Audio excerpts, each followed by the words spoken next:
2015 Toyota Corolla. I'll show you how to remove your airbag module, SRS module. You need to do, you have to take this piece, it's an eclipses, it's easy to remove. Then this thing, it's also an eclipses. Just pull this side first, then move it backward to the back, and this thing in eclipses also.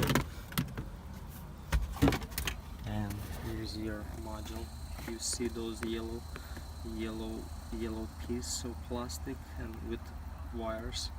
It's not like three connectors, because you see the three bunch of wires going to the yellow thing. It's actually one connector. And on the side you have to take this piece of plastic and one clips here. Here's your module.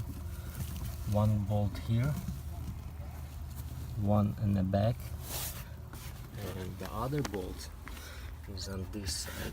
You have to take this plastic too. It's an eclipses also, and one clip here, and this in the carpet.